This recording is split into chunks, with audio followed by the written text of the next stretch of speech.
Depuis l'aune des indépendances, le Gabon a adhéré à plusieurs structures, qu'elles soient sous-régionales, régionales et autres.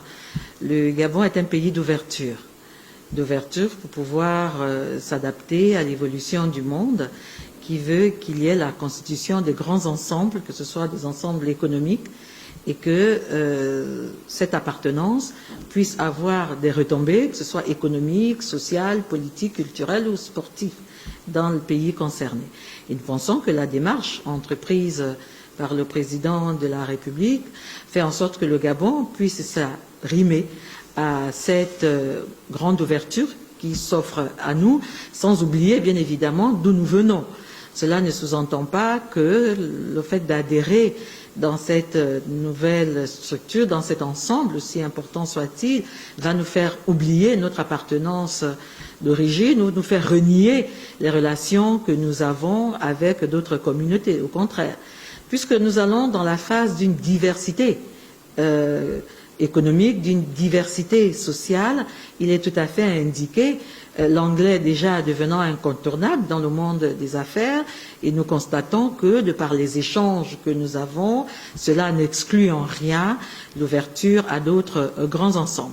Donc la démarche du président de la République est à louer dans ce sens pour permettre au Gabon de bénéficier de d'autres opportunités qui pourraient se présenter à notre pays, le Gabon. Mais comme vous le savez, nous sommes toujours un État francophone et cela ne nous empêchera pas de continuer à parler le français.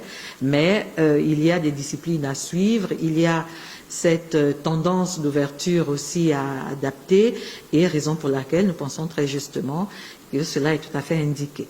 Puisqu'il s'agit des grands ensembles où le point de départ est d'avoir en commun le partage de la langue anglaise et tout comme d'autres grands ensembles, que ce soit sur l'aspect économique, culturel et autres, et il y a des accompagnements qui sont faits, accordés à des avantages, comme dans tout grand ensemble, accordés à ces États. Donc ça va de soi que si jamais cela était acté, nous ne sommes pas le seul pays de l'Afrique centrale à adhérer au Commonwealth. Il y en a bien d'autres, que ce soit du côté de l'Afrique de l'Est, et il y en a d'autres aussi, mais c'est selon les intérêts de chaque État qui voudrait bien consentir d'adhérer à cet ensemble.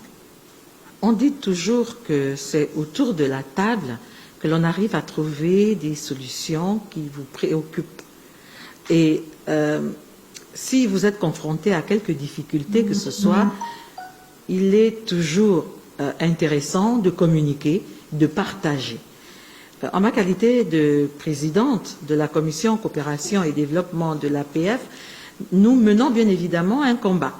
Ce combat qui est d'ordre économique aussi et social depuis l'avènement de la pandémie à coronavirus. Donc ce combat consiste à voir avec ou auprès des pays développés la possibilité de réduire bien évidemment la dette des pays africains. Hier, comme le disait le secrétaire général de l'ONU, de crise sanitaire, qu'est celle de la Covid-19, nous nous retrouvons face à une crise humanitaire. Parce que tous les pans de la société sont bien évidemment impactés par cette pandémie. Regardez le plan économique, le plan social. Ne parlons pas du plan sanitaire qui est intégré ou alors concerné au premier chef. Et nous disons que pour cela, il faut bien, déjà que la récession économique est là, déjà que des problèmes d'industrialisation de nos États est là, il faut reconnaître que la plupart de nos matières premières sont difficilement transformées dans nos pays. Or, la Covid-19, avec ce que cela a entraîné comme respect des barrières, comme mesures de protection prises par les différents États, vous vous doutez bien que la capacité économique ou de réponse économique apportée par nos États africains ne répond pas aux besoins réellement exprimés par les populations. Et le poids de la dette est tel, déjà la classification qui voudrait qu'il y ait des États pauvres très endettés, des États à revenus intermédiaires, des États. Donc vous voyez bien que la pandémie n'a pas choisi la catégorisation.